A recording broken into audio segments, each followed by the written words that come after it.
Fishing Intelligence, a fishing improvement podcast for the modern angler. What's up, everyone, and welcome back to another episode of the Fishing Intelligence podcast. I'm your host, Jacob Jasonic, and on this week's episode, I'm talking with Tim Perkins. He's a 3-time River Bassin national champion, 2-time national team champion, and he's been fishing for basically his entire life. He even has his own spinnerbait called the Fade Blade River Series, which helped him win 3 of his national championships. Tim, thanks so much for being on the podcast. It's my pleasure, Jacob. We got to fish recently out on Lake Chickamauga, doing some kayak fishing out there. Unfortunately, I blanked on the day. Of course, I come in first time fishing there and drop a big goose egg on the day, but you ended up having a pretty decent day, right? You caught a couple fish.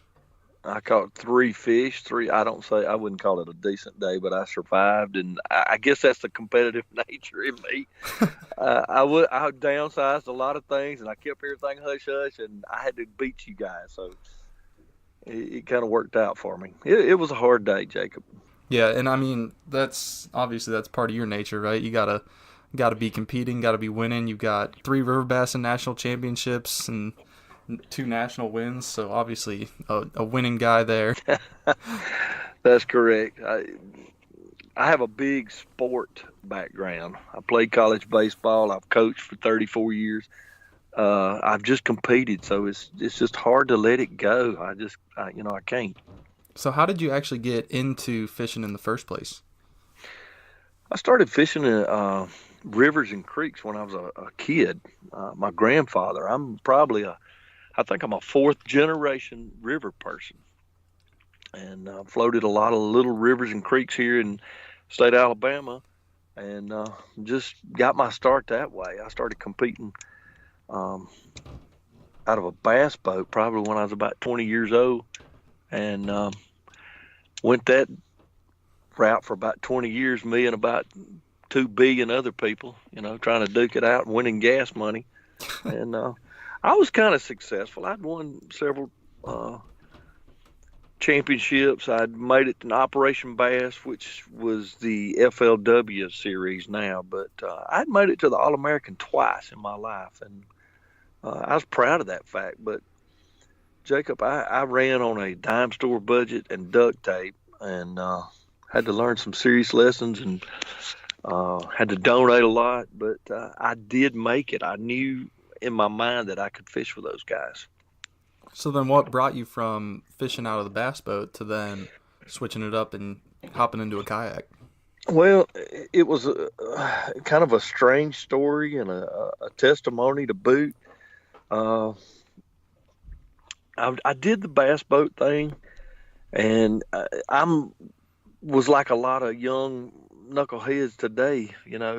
They'd sell their soul to make the next tournament, and I ended up losing a lot. I lost my wife, lost my family, and long story short, I got everything back, and I wouldn't fish. I went 2 years without fishing, and it was my cocaine, and I was scared to death. But I read a magazine, and I was sitting there, and I said it out loud. I said, it was a magazine article, and it was about Drew Gregory starting a river bassing trail. Now, rivers were my passion. They've been my passion since I was like 10 years old. And I said, I could do that. And my wife looked at me and she says, why don't you do that? And I looked at her and I said, honey, you know why I can't do that. And she told me, she says, well, Tim, I tell you what we'll do. We'll pray about it. And I said, okay. So about a week later, we got back together, and we both confirmed that that's what I needed to do. Yeah. And that was in 2010. I fished 6 national tournaments. I won 3 of them. I finished second in 2, and I placed third in 1, and I won the championship. Wow. And I've been fishing out of a kayak ever since. That's pretty incredible. Quite the start to the career. It was a great story. It was a great story, and I've actually started writing a book about it, and I just have not got to the end of that yet. So there was always a story everywhere I went, and it was just a real good thing. So then what brought you to the Wilderness Systems kayak, because that's what you've been running all this time, and that's what you were fishing out of when we were together out in Lake Chickamauga. Yes. I fished out of my first tournament to ever win in out of a kayak the first tournament I ever competed in was in a borrowed tarpon 120, which is a Wilderness System boat. And I just liked the construction. I liked the way the boat handled. It was a great tool. And I fished for about 2 years, and I won pretty competitively and pretty persuasively.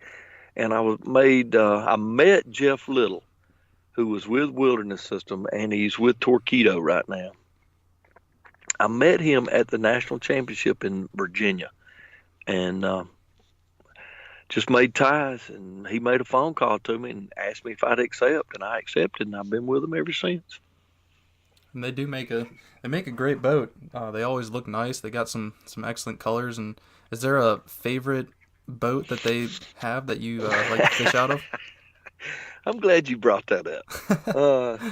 The Commander 120, everybody that knows me sees me in a Commander 120, or I've got a Commander 120 on top of my truck. Yeah. A very light boat. I call it an old man boat. I've never been wet in that boat, but it's a crossover boat. It's like a canoe and a kayak all in one. But if you've never fished out of it, I mean, you don't know what you're missing. And we use it. We do overnight trips on the river and da-da-da-da. It's just my go-to boat. But they've actually discontinued it. Now, I've won 3 national titles out of this boat, and they've discontinued it. And I'm telling you, Jacob, when I heard it was coming down the line, they were afraid to really outright front me and tell me that they were going to discontinue this boat, because everybody knew me by this boat. That's your boat, yeah. That's my boat. And I bought up the last 6 in production. And I'm scared to death that I'm going to run out of them. It was a phobia. So you got 6 extra hanging around right now? I've got 6 extra right now hanging around that I periodically use. I don't let nobody borrow. No, I'm just kidding. No, it's a great boat. It only weighs like 50 pounds, and that's the thing with the sit on top for me. They're hard to handle sometimes unless you're rigged up with a trailer and you do the lake thing. You know, the river thing, a lot of times I would go where beaver won't go. And, that was just the boat to do it with. Yeah, able to get up really shallow, stay high on the water. That's definitely key. And on low water, you could drag that thing. I mean, you can just walk with it. Oh, okay. Or tote it. Yeah. Or tote it. Yeah. Is there like a preferred layout that you have for when you're fishing out of it? Like, do you have a set amount of rods that you always bring, or? I do. I like to I think I use 4. I use 4 in front of me, and that boat has a seat that's on a slide rail. I take the seat out, and there's a molded in. It's called the captain's perch, where you sit up high. It sits higher than any kayak on the market. And when I'm doing these rivers and creeks, there's a lot of overhang on this, and you can just pick it apart a lot better from that angle. Mm-hmm. And it's easy to get in and out of. And I usually keep one spinning reel right behind me, for a comeback lure. Yep. But so I guess that's 5 total. And keep my dry bag in the very back with a little bit of tackle, and a water jug in the front. I'm ready to roll. And then you, of course, have the Torpedo out the back, which when we were fishing Chickamauga, we were tracking it on Angler, and I think we traveled maybe 2 miles up the creek, and then we were like, man, we want to completely switch directions. We hooked up 4 boats to your Torpedo, or 3 boats to your Torpedo, and you took us all the way up the creek, another 3 miles. And what was the battery? The battery was still at 50% at the end of the day, right? No. The battery was like 59%. Wow. I'd never seen it that low. I mean, I'm serious. At the KBF National Championship, I just got that bigger battery. It's a 915 watt battery. And I think I ran 11 miles, and I never got it below like 80%. I mean, That's it was incredible. stupid. Yeah. It is. I mean, there's nothing like that else on the market. I mean, you can't buy a lead cell battery or any other. I mean, it's gel lithium and it's German technology, and it's just crazy. I mean, it pulled 3 boats for over 3 miles and still had almost 60% battery at the end of the day. Exactly right. Against the wind. Yeah, we were full bore, full speed into the wind. It blew my mind. We got a bunch of funny Instagram videos up from that too, and I mean, I was relaxed. I was almost falling asleep in the back there. When you're talking about the kayak world in general, what do you like? What are the best aspects about the kayak industry? I think it is just the newness of it, and there's so many different directions that you could go, and if you wanted to make a career right now, you could make a statement if you wanted to. And I look at it from my aspect of it. I've been fishing competitively for 30 plus years, but you go back to the bass boat world. I mean, there's 100 guys already been there, done that, you know. Mm-hmm. And in the kayak world right now, is from the tournament side, I mean, there's people still setting a bar there, and I love that aspect of it. That hey, you know, I may be one of these guys that's paving a way for young guys, just like my 12-year-old twins. And you were talking about getting them started up on a YouTube channel. You think that kayak fishing would be a part of their channel? Oh, it will be the mainstay in their channel. They fished last year. There is actually a guy in Athens, Georgia. He is a extension man, a 4-H man, but he does Southeastern youth kayak fishing. My hat's off to that guy. Kudos to him. He does this for free. He offers a tournament trail for kids. There's 2 classifications. I think it's from 8 to 12 and then from 13 to 18. Okay. And then they hold a championship. But every month you can fish a tournament. Don't cost you nothing. And he started off by gathering people's leftovers, tournament guys that lived on his street.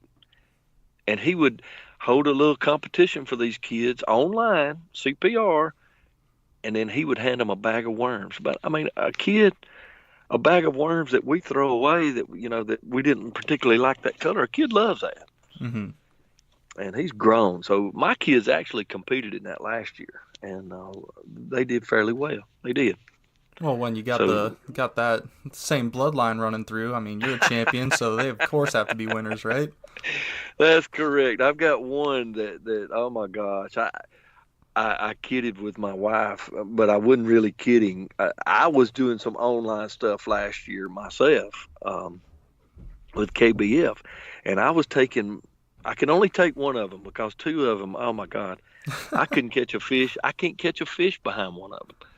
So I told him he would come in with these nice big spots, these 20-inch fish, and I'd have an 18 or a 17. I couldn't catch that good fish behind him. And I told my wife, I said, God Almighty, I've caught him. I've taught him way too well. Yeah, he's going to outfish competitive. You, yeah. And he's competitive, so I'm proud of him. I really am, Jacob. So what do you think it is about your fishing style that allows you to be so successful? We talked about your championships a little bit ago, but what do you think it is that gets you those wins? Trial and error from way back, and I've journaled. I've journaled for over 30 years. And this past year, for a couple of days there, I was top dog at the KBF against 752 other guys. And I made a mistake in that tournament. It cost me $75,000. I ended up third place, and look, it came out well. I guarantee there was 750 other guys that would love to have what I had. But I went into that tournament, and this is a prime example of it. And I was scratching my head because I'd been there that week and I'd caught 2 fish in 3 days, and it come a snowstorm on Wednesday. And I'm like, oh my gosh, what am I going to do? Looked into my journal. There it was. And that's first thing I did that morning. And I popped a big bag, nearly a record-breaking bag that first day. And I was throwing topwater. Yeah. I mean, and I wouldn't have realized that, or wouldn't have put that together if I hadn't went back in my journal. And that's why I saw you guys at ICAST, and I'm like, oh my gosh, man. I've done the journal thing the hard way. Yeah, we're switching it up, trying to make it more digital, easier to use, super simple, pulling in the data for you. And I know that you're pretty new on our program, but it's definitely something that seems like it's going to fit your style, considering how deep into journaling you've been your whole fishing career. Well, my biggest thing was, and I've always been a moon phase person, and I've been a barometer watcher. Yep. And you guys do that automatically. And, I can look back at my photos if I desire to after I hit my bullseye, and all that data is already plotted out for me. And, man, it's just a cool way to do things. Yeah, it's just really simplifies your day of fishing, allows you to look back and see exactly what was going on. And obviously we're working on always improving, trying to make things faster, make things easier to read. But we definitely have a good base for your fishing journal right now with what we're looking at. I agree 100%. And I sing your praises. I tell some of these people, and especially young people, I remember getting back into the business. I've been all over the business, fishing business, and they ask that same question, and I'm like, dude, start journaling. But now you guys have made it so easy that anybody can do it. And that's obviously something that we're trying to accomplish. Is we want to be available for the novice angler, but we also want to be an asset for the avid angler, the super experienced angler, the tournament angler. Well, as a guide, I would have an opportunity to be, one-on-one with the anglers that I would take out. I guided for about 12 years on a local lake here in Alabama, North Alabama. And, they would pay me good money to come out and to catch fish. You'd have good days and bad days. But the thing that I would always tell them is, you got to put things in your favor. And that's by paying attention to the moon, the barometer, and that's what you want to do. Yep. In order to be successful. So, building on that talk of success, is there something about the KBF format that you think works well to you? I think you have to have some skills. I think you have to have some know-how. I think experience helps. There's a lot of guys just like that 750 that came out there. Everybody swinging for that fence. And, somebody was going to walk away with it. And there is a lot of luck involved. But, I just think that experience plays in the part for me a lot. And it's a little bit more laid back than the bass boat world. Yeah, I think generally people are more pleasant, more willing to communicate with each other, friendlier than the average bass fishing tournament.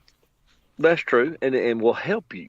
I've not met bad anglers and bad river people. I in the kayak world, I have not, and I appreciate that.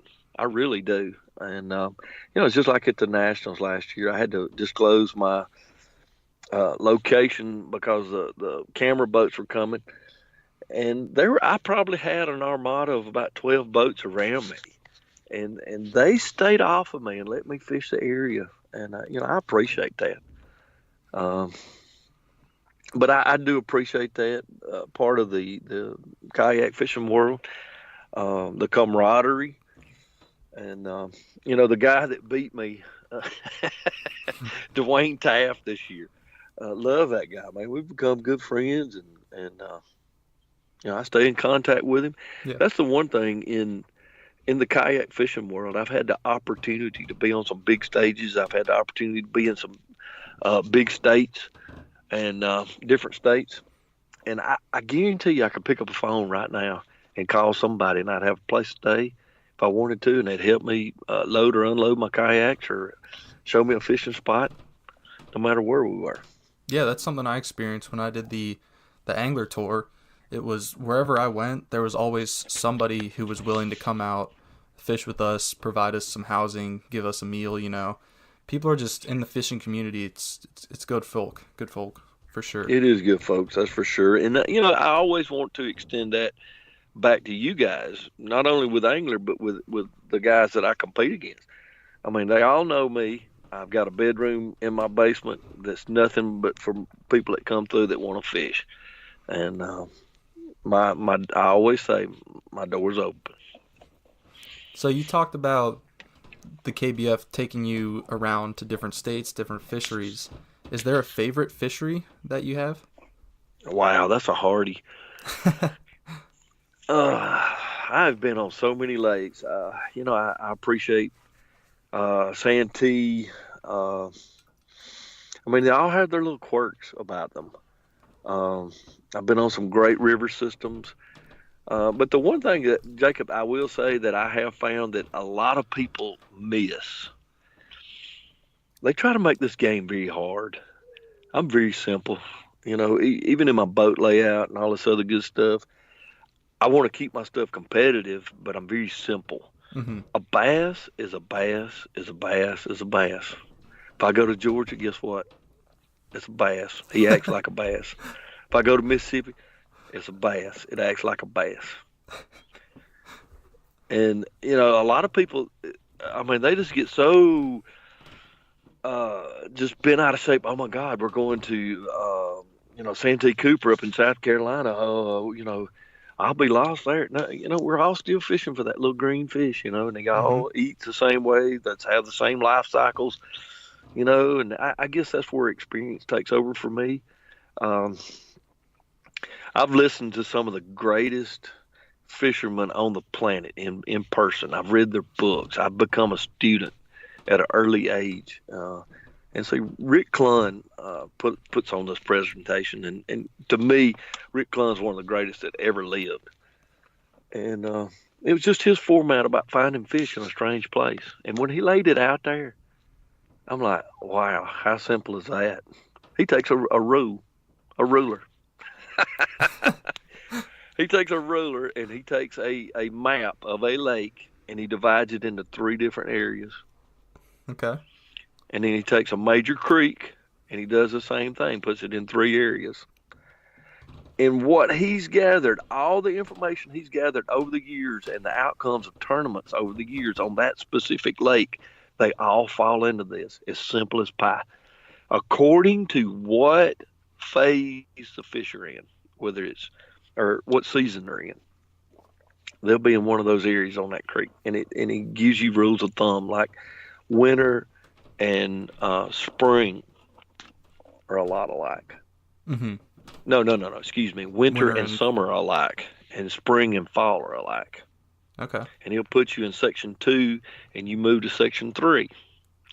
Summer and winter, you go to section 2, which would be the middle section, and you work out to section 1. That's pretty simple. Huh. But what he explained too, there's no sense in trying to tackle a big lake. Yeah.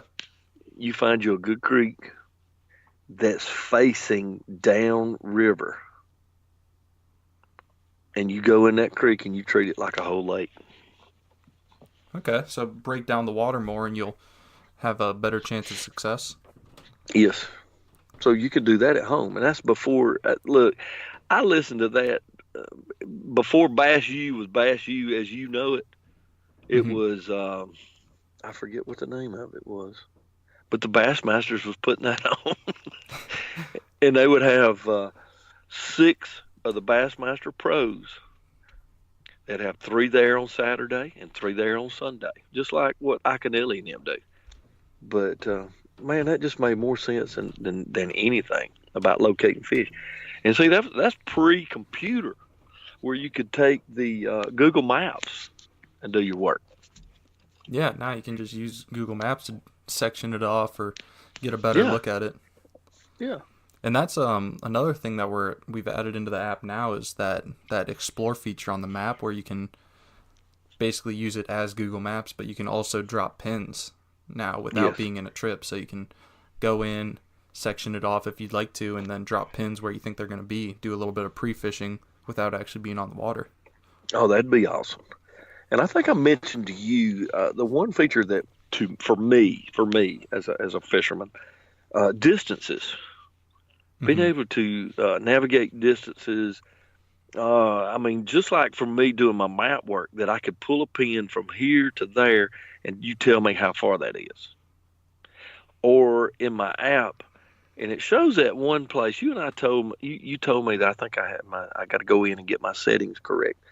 But I like to know as a kayak guy, if I go on this lake today and at the end of my trip, how far did I cover? Yeah. Yep. And that's something that you can go back in the web app and see, how far you've paddled. When I did the angler tour, I think I ended up traveling 1,500 or 2,000 miles or something on the water. Wow. Actually. Wow. Yeah, it's pretty insane when you go back and look at your stats in the app and how it builds it all. It's definitely an interesting, quick little snapshot that you get. Well, what you were talking about, being able to do that homework part, like a Google Map type thing, and being able to pull those pins and find out distances, because the tournament game is a game of time. There's a clock ticking, and the guy that can efficiently keep that time frame working in his favor is a guy that's usually going to be on top most of the time. Mm-hmm. And people don't realize that, they like going to this place, but they're kind of stuck at this place. But if you can, I know from a river standpoint, I fish a mile an hour. That's my rate. I fish a mile an hour, and I can plan my trips through that. And I'd like to get more detailed into that from the lake standpoint. Yeah, to see like what you're averaging on a lake versus a river for how fast you're Right, fishing. right. I hadn't really looked at that as a statistic. That'd be interesting to see because you could look back to different trips, and if you were really successful when you were only fishing half a mile an hour, then maybe you know that in that place when the weather's acting like that, you need to slow it down. Exactly. Huh? That's a whole new way to look at go back and look at trips. I'll have to mess around with that. You've talked about like bass are bass no matter where you go. Do you ever target anything other than bass when you're fishing? I've just started. Um, when I have some off time, downtime, if I'm not competing, my wife loves to go to the coast. I'm about 4 hours from Orange Beach and Gulf Shores, and I've got a dear friend down there. Ed Mashburn is his name. And he's actually written several books on bay fishing, so he's like the bay fishing guru. And I've started red fishing with him, and I love that red fishing, speckled trout, and we've tried our hand a couple of times. I've not landed that 100-pound plus tarpon, but we're working on it. Oh, tarpon is up there at the top of my list right now. I've got lake trout and tarpon would be my two that I need to knock off next for sure. Well, I need to put you in contact with Ed because he's a super guy and he's a freelance writer and he's always looking for opportunities to get out on the water just like me. And plus, you can have fun at the coast. Yeah, I love the coast. So we're coming up on time here, but let me get one more pointer from you. If you had to give somebody a tip for getting into kayak fishing, what would a tip be for them, for the new kayak angler? Do some research.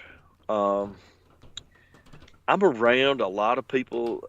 I do a lot of free kid camps during the summer to teach kids how to paddle.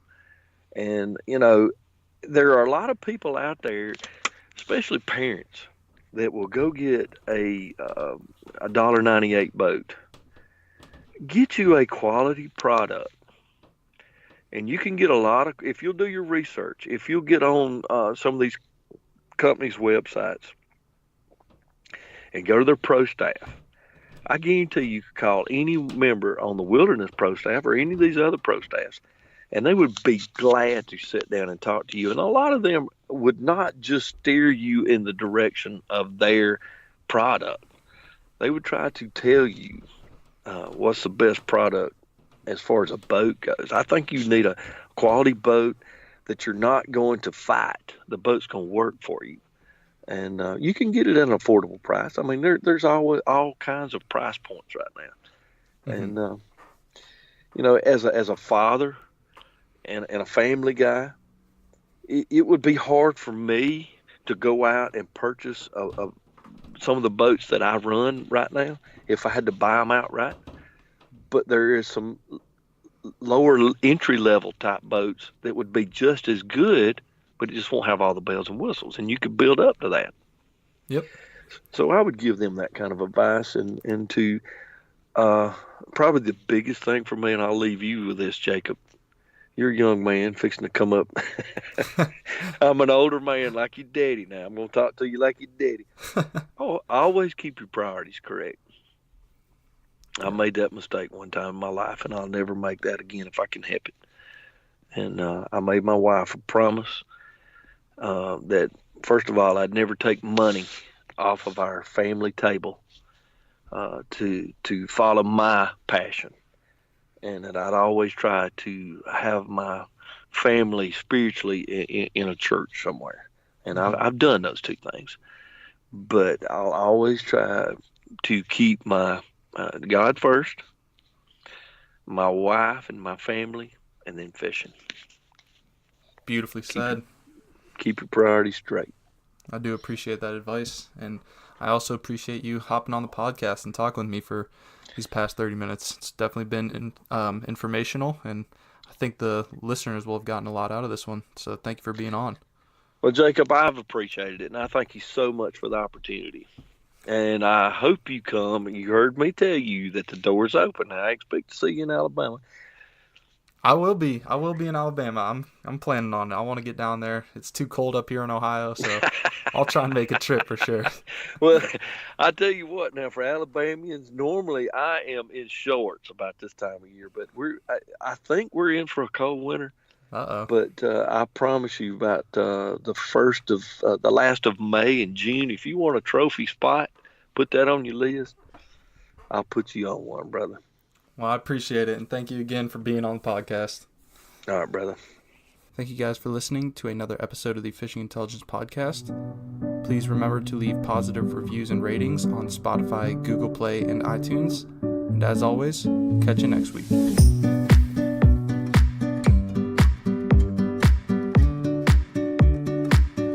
Fishing Intelligence, a fishing improvement podcast for the modern angler.